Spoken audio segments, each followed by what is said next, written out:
Get a deeper connection with the Cougars of BYU sports. God gives us a gift, and we use that gift until he takes it away. Deep Blue. Just sitting down afterward and being really tired and thinking like, wow, I just won the U.S. championship. This is Deep Blue. Here's your host, Jason Shepard. Thanks for tuning in for a new episode of the Deep Blue Podcast. This is the show where we get to know the person behind the number that you see on the field or the court. These are the true stories of BYU athletes from their own mouths. My guest today, one of the newest BYU football players. You'll see him on the offensive line. He is Andrew Gentry. Andrew, thanks for taking a few minutes. Thank you so much for having me on. Excited to be here. So I'm curious, when you hear the line, these are the true stories of BYU athletes from their own mouths, how does that hit you that that's you now? It's crazy. It's pretty surreal, honestly. You know, growing up as a kid, I was a huge BYU fan growing up, raised in a BYU household, and then made a kind of a detour, I guess you could say, of going to Virginia or committing to Virginia, then serving my mission right in the backyard here in Orem, Utah, and then eventually ending up at Michigan, and then making it back here. It's pretty surreal to now be a BYU athlete and kind of continue that family legacy. But it's really cool at the same time. Yeah, we're going to hit on all of those things, so we will certainly get into that. But from a reception standpoint, how have you been received here? I would imagine it's been mostly positive. Everyone's pretty pumped to have you here. It has been, yeah. Cougar Nation has been great. I haven't had anything but excitement from fans and fans being super gracious. And, you know, it's always a little weird being in transfer. You never know quite how you're going to be received after going somewhere else. And but everybody here in Cougar Nation has been great. Coaches, players, everybody's just been awesome in welcoming me into Cougar Nation. You know, I actually heard you on another radio station doing an interview, and one of the questions that they asked you was what the transfer portal was like. I kind of want to go there right now. It wasn't really where I was going to go to start this off, but I was reminded of it, and I remember you telling the story of, like, within seconds of going into the portal, you had this long list of teams already interested in you. Can you, for those of us who will never be able to experience that because we have the lack of athleticism, can you explain what that process was like and just how crazy it really is out there? Yeah, for sure. I mean, it really is. I've been quoted as saying this before, but it's the wild, wild west. It's the best way I can explain it. The way it worked is December 9th, I believe, was the day that the portal opened up. And so I submitted my name the night before and got an email that basically said, okay, tomorrow morning we'll officially submit your name at 9 a.m. And so I was like, all right, cool. And then at 9 a.m. I got an email that said your name has been submitted into the transfer portal. And from there I was like, I don't really know what to do now. Do I reach out to coaches or what exactly happens? I really had no idea myself. And then at 9:05, I got my first phone call, and it was from a coach. It was from NC State, actually. So Coach 2J, who had been here at BYU for years, and then who I actually originally committed to when he was at Virginia. So he called me. I still got a great relationship with him, and obviously his son Carson plays here, but nothing but respect for Coach 2J. So talked to him, and then really that whole day, my phone just started ringing and ringing and ringing. And there was a point where it was about 10 a.m., so about an hour in, where I took a call, and I was on the phone for 14 minutes. And missed 6 phone calls just in that 14 minutes from other coaches. And at the end of the day, I went and looked at my battery usage, and on my phone, it said I'd been on the phone for 8 hours that day. So just 8 hours of calling coaches and talking to different people and kind of figuring out why I had entered into the transfer portal, what my plan was. But no, it was crazy for sure. Look, we obviously know how it all turned out, and we're going to spend a lot of time on that a little bit later on. But how do you even process that type of response so quickly? How do you avoid it not just completely overwhelming you mentally? Yeah, I mean, it was definitely tough, right? I think a lot of it was just taking it day by day. And going in, I had a list, right, of, okay, this is kind of what I'm looking for. I had an initial list of schools, too, of saying, all right, these are kind of the schools I'm interested in that I want to hear from. And then obviously, you know, coming off of an injury, I didn't know who I was going to hear from. That was the other tough part, is I was just like kind of entering in on blind faith saying, you know, I'm really hoping that people are interested in a guy that's coming off a season-ending injury. And luckily they were. But I had that list of schools, then I had the list of, all right, these are the characteristics I want in a school. And so when I had that, it made it a little bit easier to kind of process, right? You hear from schools and, you know, at the end of the day, right, it's a business decision. So I would kind of tell them, hey, you know, this is kind of where I'm looking at. I really appreciate the interest, but I'm looking to go elsewhere. And so that helped initially, but it's still a lot. And so then from there, you take your initial list of schools and you say, all right, I like this, and you kind of make your initial ranking of talking to coaches. I really like this coach. I liked what they did last year. I like who they coached. So you start doing your research. And then after you do your research and kind of figure that out, then you kind of make your visit list and say, okay, these are the schools that I'm really interested in, that I want to go meet these coaches face to face. I want to see the way they've developed players. And then from there, you make that decision. So it's really tough because in high school, you get time to process, right? You hear from a school and, all right, I get an offer. I can process it. Do I want to visit there? Do I not want to visit there? But here, this is really like, all right, you get an offer. Like, you got to make a decision right now. Is that a school that you want to go visit? Is that a school that you even want to entertain? Or do you just move on to the next one? So it was a crazy couple of days, a crazy couple of weeks, especially because I'm doing this right in the midst of finals in Michigan. Got super sick right in the middle of it. So it was a crazy few days, but really grateful I ended up here at BYU, and it all worked out the way it should. So transfer portal, finals, and being sick. They had the trifecta then. It's like, you know what? Heavenly Father wants to make it as difficult as possible for you to make this decision, right? So, okay, you mentioned the injury. You had a Liz Frank injury. And obviously, I think their BYU fans probably have a little PTSD because of they remember the Liz Frank injury with Taysom Hill that he suffered in the Nebraska game back in 2015. How did the injury happen? Yeah, so it was the Michigan State game last year. So Michigan State last Saturday in October. And it was just kind of a fluky thing, right? Just got stepped on kind of funny and just kind of knew right away. And it's not a super painful injury when it happens, funny enough. But playing offensive line and needing to put a lot of weight on your feet and pushing off your feet a lot, I couldn't do it. Every time I would step, I would lose stability. And so there's a play I go down on Michigan State, but a lot of people don't realize it actually happened the play before is when the injury occurred, and I was just trying to play on it and just couldn't put any weight. And then that's when I knew that my body was just kind of giving out on me a little weird, but really grateful the way it played out. It's kind of funny to say that about an injury, but I wouldn't be here at BYU had that injury not occurred. And so when you have time to kind of, when you're after surgery, you're on the couch for 2 weeks, so you get a lot of time to kind of think and pray and reflect. And for me, I just felt that it was time to move on and go somewhere else, which came as a surprise to me. Honestly, didn't plan on doing it, but really felt that's what it needed to be. And again, like I said, in the moment, it was frustrating and pretty devastating to get that season-ending injury. But I know that it was all for good, and I'm grateful that I'm here. So did I hear, too, that while you were at Michigan, part of the football team, you were in the bishopric as well? That is true. Yes. Spent 2 years in a bishopric in Michigan as well. First counselor, second counselor? So I did both. Oh. So, yeah. Okay. What was that like? Because you have all these other things, and I think we all experience that just in our normal lives, where you have your day-to-day life, but then you also have, church callings and responsibilities within the church how did you balance all that? Yeah, it was pretty crazy. I tell you what. So the first bishopric I served in, because I served in 2 bishoprics back to back, so that's why it was 2 consecutive years. And so the church made the change. I want to say it was 2022 that they said they wanted YSAs serving as bishopric counselors. They didn't want married couples to be in there. They wanted to integrate the YSA word into that. And so our stake acted really quickly on that in Ann Arbor.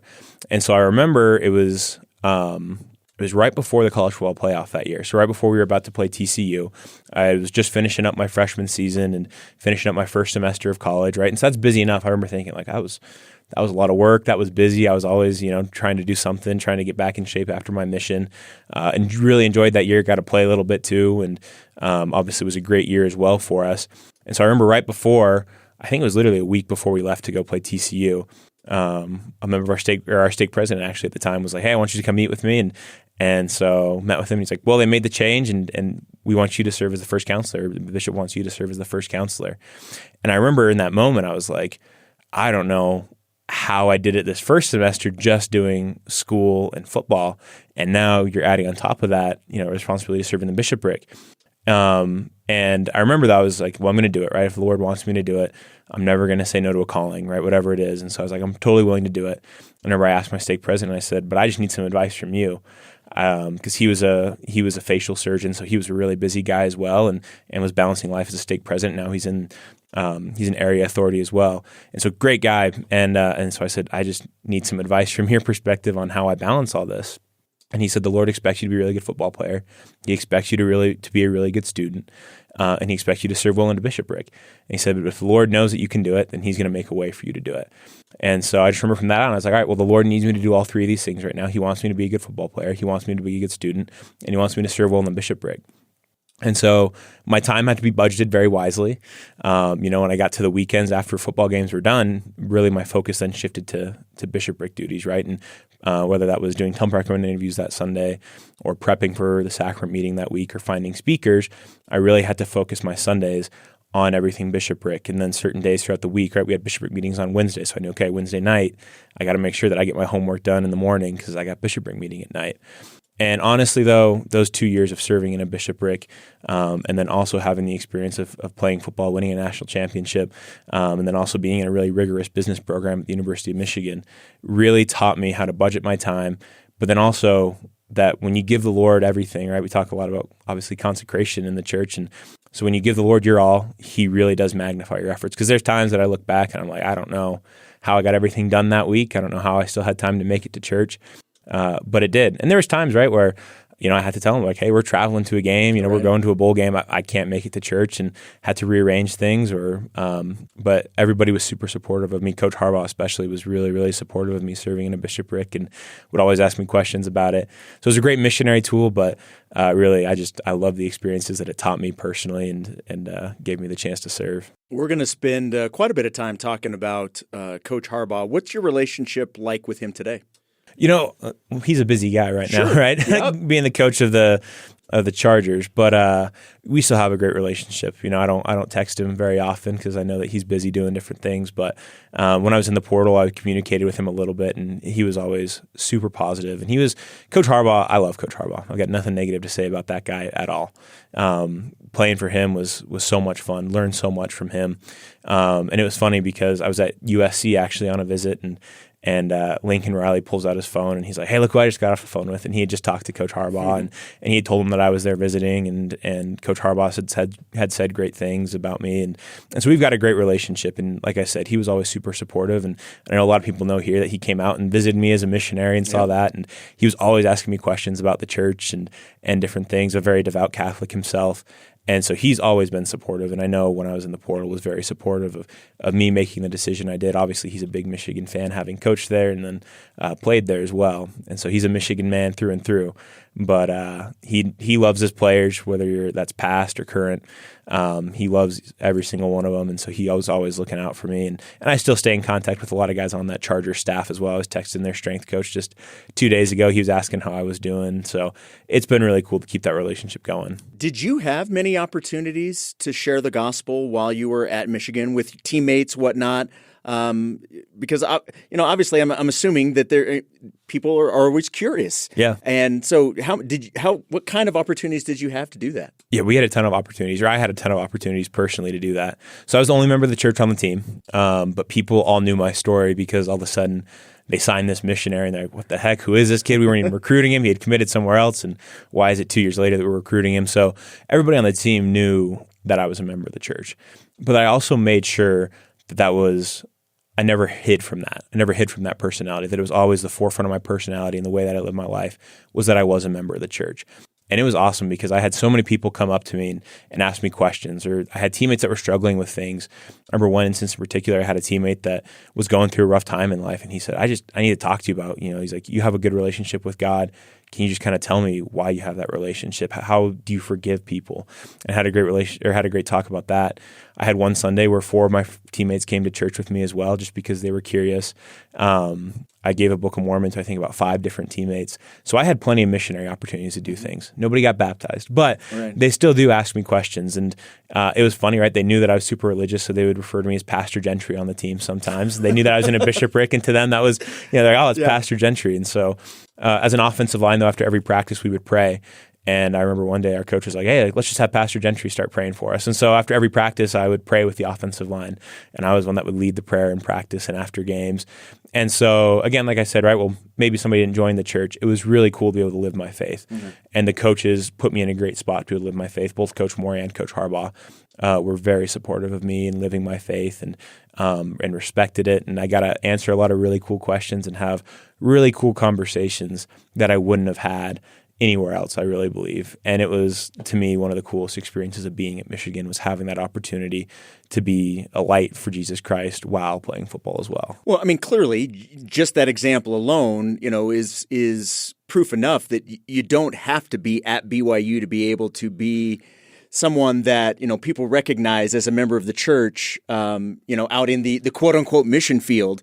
But with BYU and certainly how prominent it is worldwide as being part of the Church of Jesus Christ of Latter-day Saints, was that one of the things that appealed to you to come here, is being able to outwardly express yourself, maybe even to another level, being at BYU? Absolutely. That was definitely in that decision-making process, right? Because I love the opportunity to be a missionary at Michigan. But I think one of the cool things that you see is especially when guys from BYU go to the NFL, because just synonymously they think BYU, they think church. Yeah. And so it's really cool as a missionary tool, right? If I had gone, obviously I loved my time at Michigan and I had great missionary opportunities there, but you go to Michigan and if you go to Michigan and then go to the NFL, that's not synonymous, right? I'd have to kind of re-explain to people that I was a member of the church. And so I think it's cool that I have this experience now of being at Michigan and now being at BYU. And then hopefully one day the goal is to make it to the NFL, right?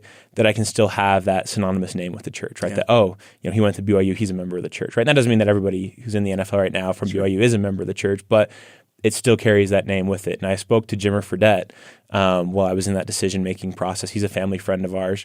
And so he was talking to me about that and just the way that you can further the gospel being a BYU athlete when you're done being a BYU athlete is really cool. And so for me, that was really appealing to say, okay, look, I had my chance to do that as an athlete.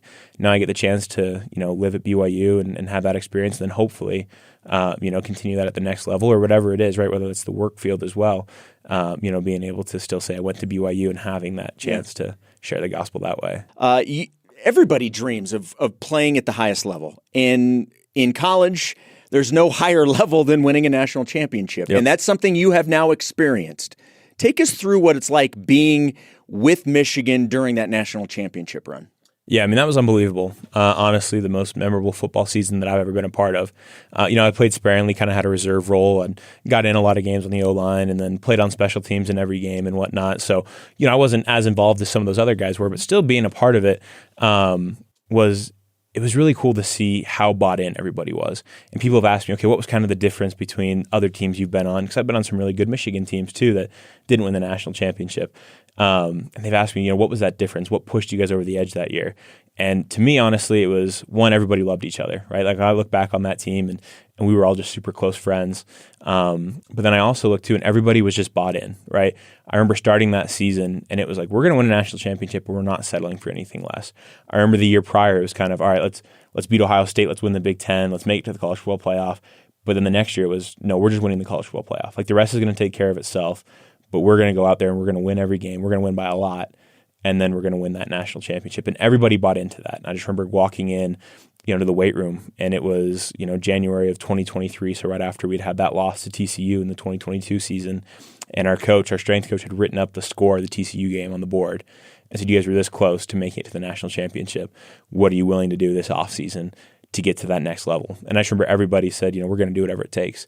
And so just the amount of level of detail, right, that we put into everything was so organized. Even our shoes, the way they were lined up in the weight room, if they weren't perfect, it was 25 push-ups. If we yawned in the weight room, it was 25 push-ups.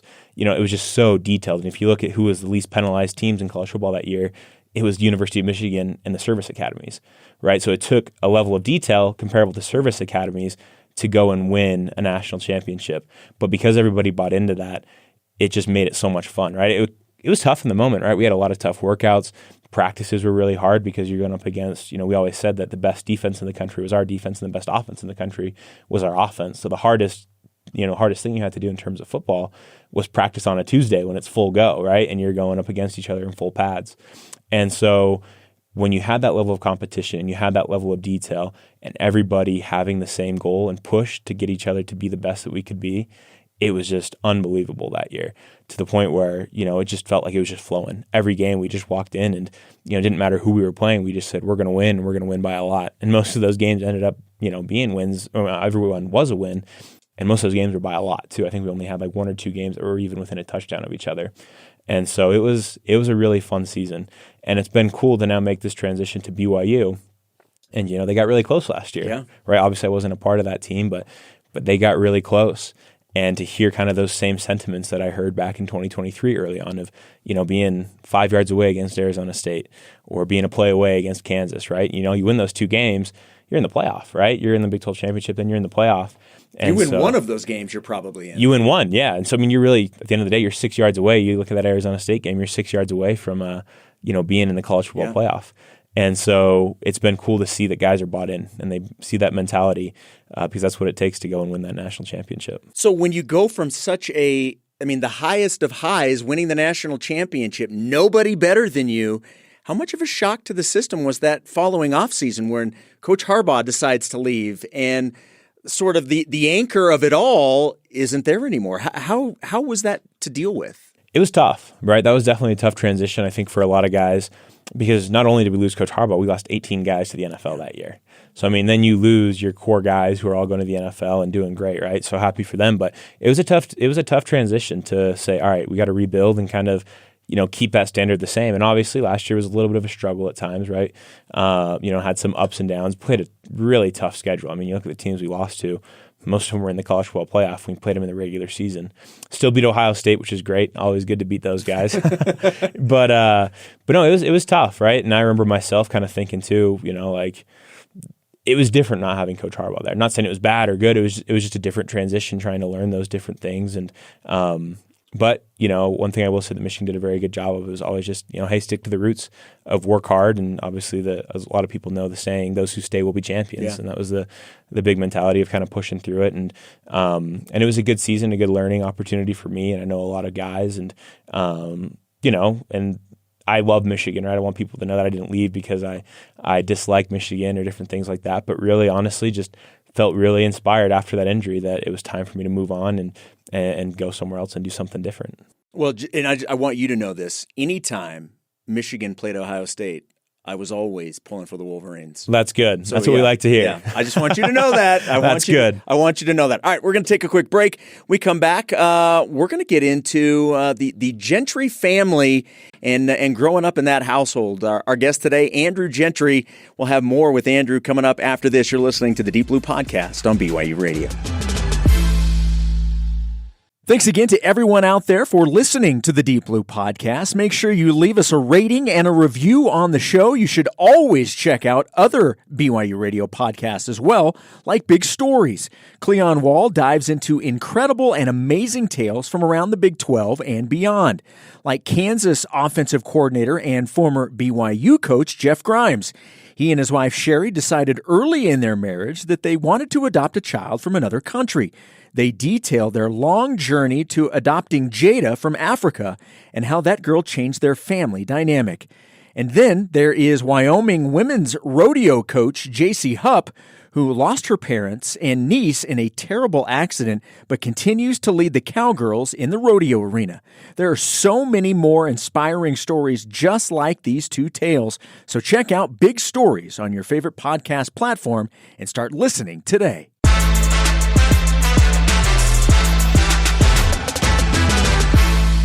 Welcome back to the Deep Blue Podcast here on BYU Radio. I'm your host, Jason Shepard. My guest, one of the newest members of the BYU football team, Andrew Gentry. And you had mentioned that you obviously have a long history of BYU in your family. So let's talk about your family for a little bit. You grew up in the suburbs of Denver. Yes, sir. So are you a Broncos fan? I am a Broncos fan. Yep. Okay, so I'm a Chiefs fan. Oh, man. So, I don't want this to get weird real fast. We're just going to put that aside. We're just going to put it aside. What was life like growing up for you guys? Yeah, it was awesome. I look back and have nothing but fond memories of my childhood. So like you mentioned, grew up in Littleton, Colorado, right outside of Denver. Have my parents, Todd and Susan, they're still together, been together for over 30 years now. And so growing up, it was the best. So I had an older brother, JT Gentry, who's 4 years older than me, played at BYU here 4 years ago. And then I got a younger sister, Elizabeth, who she's a freshman at Creighton right now. And so growing up, I was sandwiched right between them and 4 years apart from both of them, right? So it was always fun for me because, you get to have the older sibling beating you up a little bit and then having the younger sibling too to play with and stuff. But me and my brother, though, we were attached at the hip growing up and always playing sports. And honestly, I credit a lot of my athletic ability to him, right? Because he was awesome that, most older brothers don't let their little brother, especially if they're 4 years younger than them, kind of tag along with them and their friends. But my brother would always let me tag along with him and his friends. And so I remember, being 8 years old and he's 12 and they're going out to play basketball. And obviously, 8 to 12 is a pretty big difference. And I would say, well, I'm gonna come play too. And they'd let me come play. And I remember I always had the mentality, though, that I was like, even though I'm eight, like I should be winning this stuff. And so it really pushed me. Like playing basketball, like to learn how to be physical, right? Because when you're playing against guys that are a lot stronger than you your whole life, it teaches you to be physical and to be aggressive. And so then when I got to high school, it was really easy for me to make a transition to varsity as a freshman, because I've been playing against these guys my whole life, right? I'm used to playing against guys that are 4 years older than me, that are more physical than me, that are stronger than me. And then obviously I had some genetic help as well, being big. And so that was great for me growing up, was having that experience. But then grew up in a BYU family as well. I think, we touched on that a little bit earlier, but like I said, my brother played at BYU. But then if we go way back to the 1950s, my grandpa was an offensive lineman here in the 1950s, Lowell Matson. Then my uncle, so his son, Michael Matson, played safety here in the 90s. My dad played basketball here in the 80s before he transferred to Utah State and finished up there. So I grew up in a long line of BYU football and basketball players. And so growing up, I was a huge BYU fan, always followed BYU. And whenever BYU came to Colorado and played either CSU or Air Force back in the Mountain West days, we were there at all those games, always watching them, whether that was football or basketball. So grew up loving the Cougs, but, had a great childhood growing up. So was there ever any pressure for you to play because of the family heritage and your older brother? Did you feel pressure to play, or were you just out there because you loved it?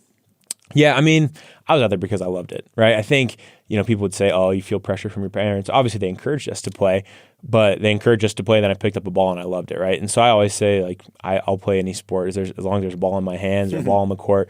I'll play whatever sport there is. And so they exposed us to a lot of different sports growing up. Funny enough, I was a tennis player in 5th grade, right? They said, hey, you're big, but we want you to, have good feet, right? So they're like, well, go play tennis, right? And so I learned how to play tennis and played tennis until about 5th grade, and then threw shot put and discus, played basketball, played golf. And so growing up, really, I was just doing anything I could get my hands on, just, having fun outside and doing whatever we could. But I loved just competing. I've always had a competitive nature. So growing up, it was a lot of fun to do those things. So take me through high school then. At what point did colleges start to take notice of you from a football standpoint? Yeah, so like I mentioned, so JT being at BYU, I kind of had connections with the BYU coaches from the time I was in 8th grade. And I remember when I was on visits and stuff, they'd always kind of make the jokes of hey, we'll be recruiting you next and different things like that. So I had that connection, and honestly, as an 8th grader. And then my brother left on his mission, and I started high school as a freshman. And then started varsity as a freshman that year on a pretty good high school football team. I went to Columbine High School in Colorado, so always a pretty good high school team in Colorado, and was starting varsity. And so I remember after that season, coaches kind of started to take note that, hey, there's this, I was 6'6", 275 as a freshman. So they said, hey, there's this kid who's, can move pretty well, and a big kid who's a freshman playing on varsity. And after that season is when I started talking to coaches. And then right before the start of my sophomore season is when I got my first offer from BYU. And so I'd already First offer came from BYU. First offer came from BYU before my sophomore season. And so, so that was the first one. And they were my first one that offered me, up until the end of my sophomore season. And the end of my sophomore season is really when recruiting started to pick up. And between my sophomore and junior year, started adding a lot of the Power 5 schools. And then and let me interject there. We're talking, tell me if I'm getting this wrong. Alabama, Ohio State, LSU, Florida, Michigan, Notre Dame. Yep. Just to name a few. We're talking about the cream of the crop start coming after you. Yep.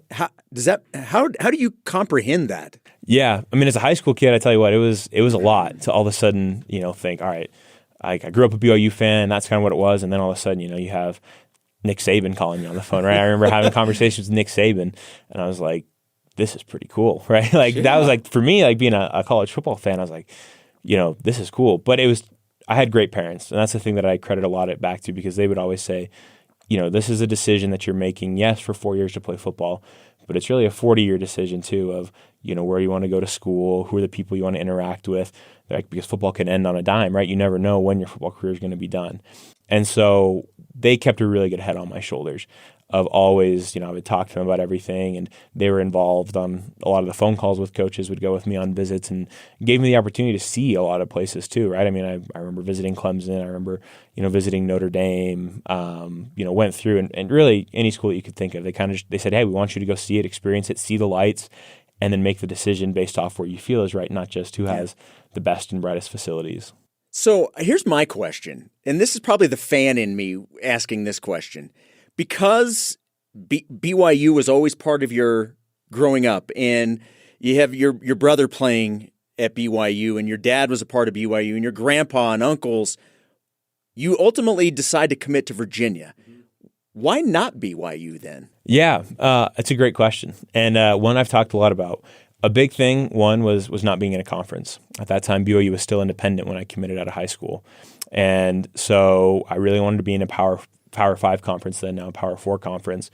And so Virginia at that time also, with the Bronco Mendenhall connection, right, had coached a lot of missionaries. Because one thing I did have hesitancy about was how were coaches going to react, right? Because you have coaches that say, oh, we're okay with it. And I'm like, well, do you really realize I'm going to be gone for 2 years, not working out? I remember at first Notre Dame, when I told them I was going on a mission, they're like, oh, that's totally fine. Like, we'll send you with a personal trainer. And when you get back 2 weeks later, like, it'll be like nothing happened. I was like, well, 2 weeks is actually going to be 2 years, and no personal trainers coming with me wherever I end up. And what they really think a mission is, right? Exactly, exactly. And so, and a lot of coaches were really cool about it, and gave me the opportunity to still go on my mission and come back and play. But ultimately, I was like, well, Bronco Mendenhall's coached it. And at that time, too, Virginia was doing pretty well. Right before I left on my mission, they'd gone to the ACC championship game and played Clemson pretty tough. Went to the Orange Bowl that year and barely lost to Florida. And they finished the season, I think, ranked in the top 20. So that time I actually finished ranked higher than BYU, ranked higher than Michigan. Michigan had kind of had a down year that year. And so I was like, this just seems like I can be part of an up-and-coming program. I feel like I could play earlier there. And obviously the mission connection. So I was like, it just felt like a good fit. Obviously a really good school as well. And so it shocked a lot of people. I'll tell you what, though. Nobody really saw me committing to Virginia. Did your parents think you were going to BYU?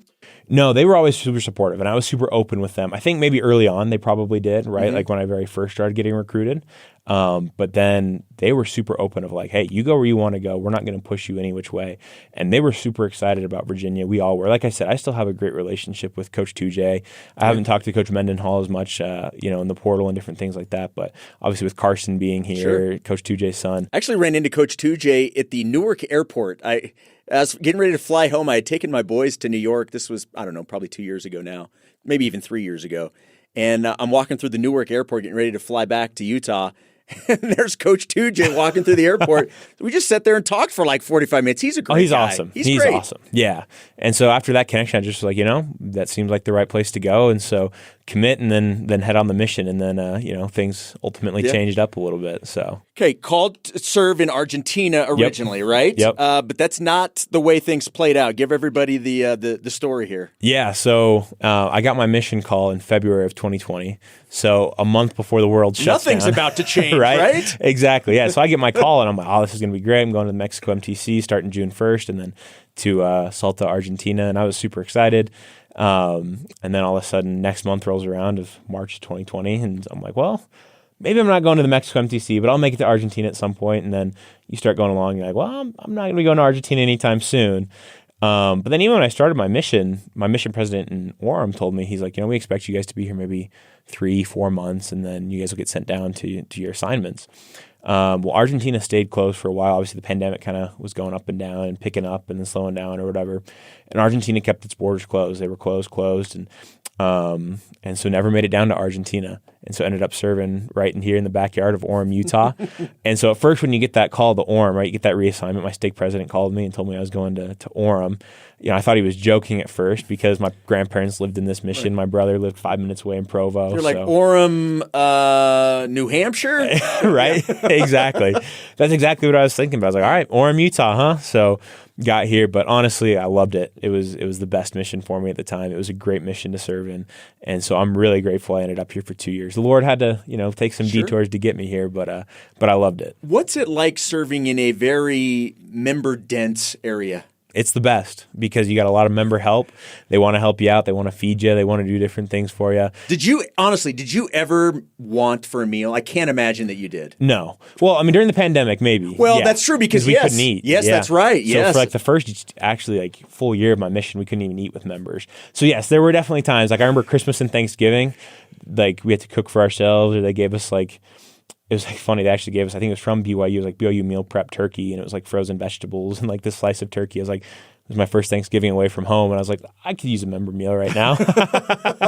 But no, members were always great and always giving us referrals. And so you teach all the time. A lot of people think that you don't teach that much in Utah, but we were actually, us and the Provo mission were usually the 2 highest baptizing missions in all of North America.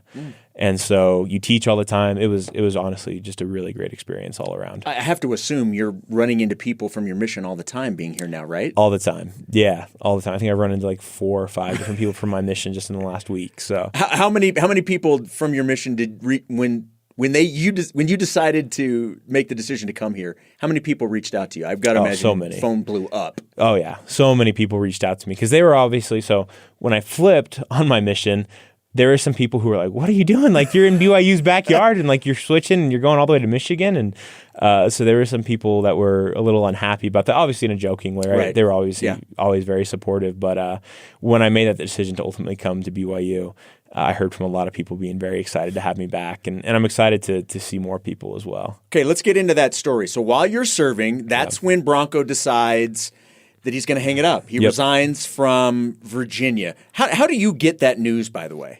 So funny enough, so I was serving in the office at the time, okay, and our housing coordinators were huge BYU fans, just huge football fans in general. And so we were in the office doing some work, and they just like knocked on our door. They're like, "Oh, we're so sorry about the news." And I'm like, "What news?" I'm thinking like something happened. I'm like, "Well, like what's going on?" And they're like, "Well, Bronco Mendenhall is not the coach of Virginia." And I just remember my face just went blank. I was like, what does that mean? I was like, I don't know what that means for me. I was like, I don't know if Virginia's even going to take me now. I was like, I don't know what school's going to be interested in a kid that hasn't played football for the last 2 years. And I was like, and I don't know what to do. I was like, I knew right away, I was like, I don't want to go to Virginia if that staff's not going to be there. I went there because of the staff. And so I wanted to do something different. And I knew that. And then my parents emailed me that night. Obviously, I couldn't email back because it happened on a Thursday, I believe. And then with the rules of only being able to communicate on preparation day, that was Monday. And so I remember my parents, they sent me an email, though. They said, hey, like we know we had talked about it before your mission, that if they were to leave, you want to explore other options. So we already made 2 phone calls, and we're going to wait until, we talked to you on Monday to make other phone calls. But Dad called Jim Harbaugh, and we called BYU, and both schools really want you, and they're both super interested still. And they said, actually, Coach Harbaugh wants to come out and see you. And they said, we told him no because you're a missionary and all this stuff. So you don't have to worry about that. And we told them we talked to you on Monday. But just so you know, you have schools that are interested. So that was good to know right away. And so then, but it was a very stressful 3 days waiting for that Monday phone call. Okay, so clarify this then. So you guys had, when your dad says, and your dad was kind of your go-between because you obviously could not communicate. It's much easier for your dad to kind of handle some of that stuff. So he contacts BYU in Michigan, but so had you already had talked about this? Like if something were to happen, these are the 2 schools I want you to contact for me. That had already been determined? So no, but those had been my top 2 schools prior to my mission. Gotcha. So prior to my mission, my final 3 were Virginia, Michigan, BYU. Okay. And in that order was Virginia was number 1, Michigan was number 2, BYU was number 3. And so they knew kind of going out, they're like, okay, if something were to happen, again, I had told them if something were to happen, I would want to reevaluate. And so they reached out, and then again, they said, we haven't made any promises to anyone. We just wanted to see if they were still going to be interested in taking you. And so then I remember I talked to my mission president on Friday or Saturday and kind of told him what was going on. I said, hey, this is really changing things.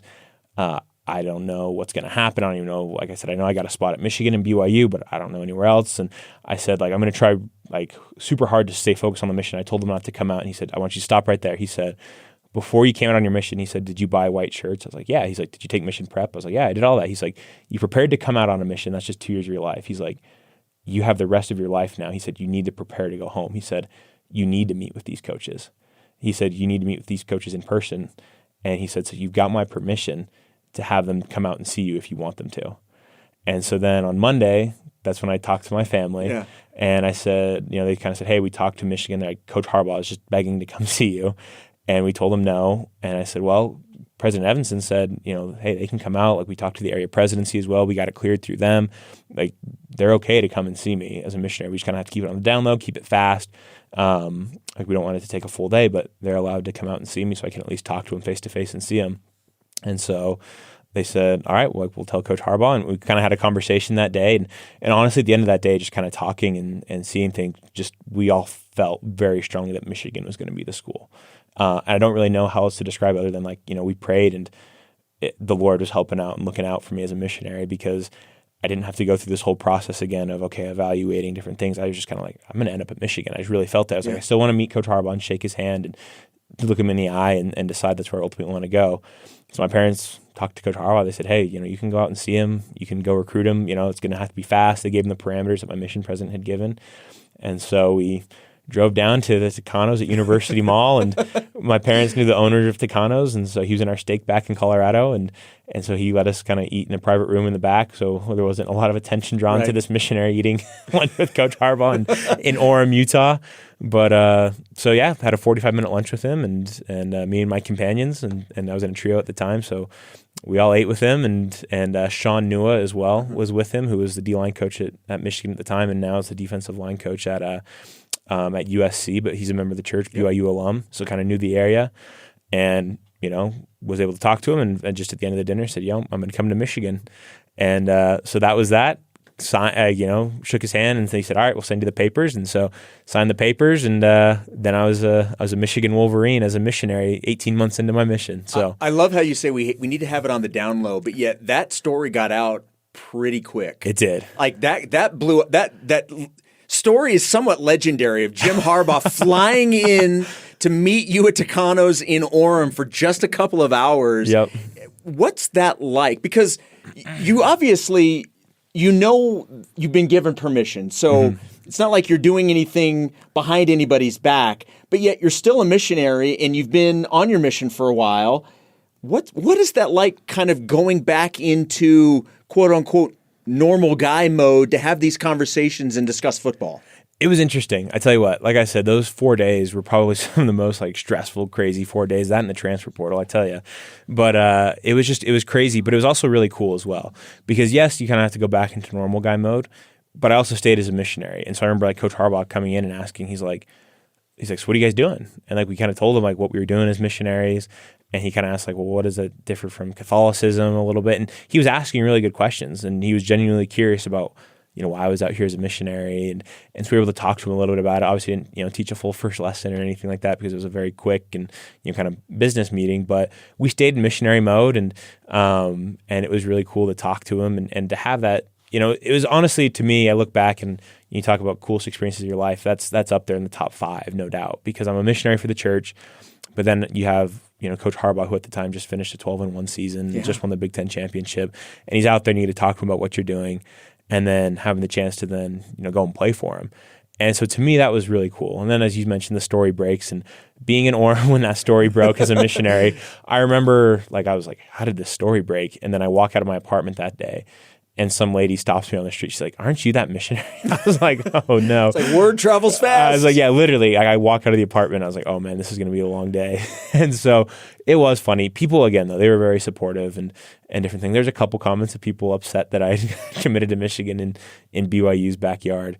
But BYU fans have always been really good and really gracious. And when we won the national championship and the story kind of got out that I was serving in a bishopric, I heard nothing but great support and positivity from BYU fans. And so honestly, it made that transition to come back to BYU, not to come back, but to join BYU a lot easier because I knew I had support here already. And so it all worked out really well. All right, Andrew, as we wrap things up, let's bring it back to the present. So now you're at BYU. From an on-the-field perspective, what was appealing to you about this team, and how do you feel you fit into what the program is and wants to be? Yeah, honestly, there's an urgency to win. And that's one thing I've noticed from, when I committed to Virginia back in high school 5 years ago, and then committing to Michigan about 3 years ago.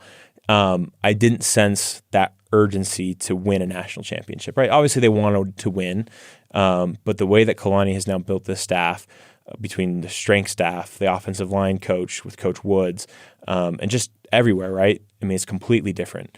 And the urgency to win is so much greater.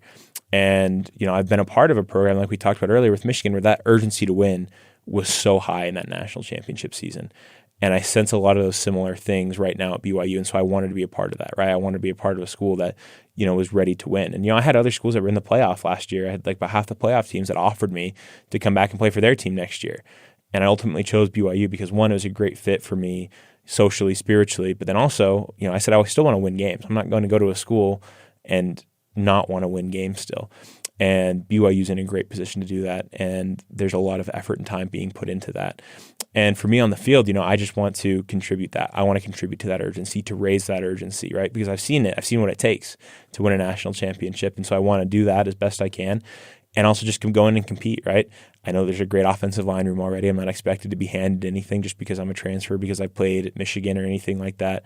I understand that I have to go in and compete, and that's what makes great teams is when there's competition.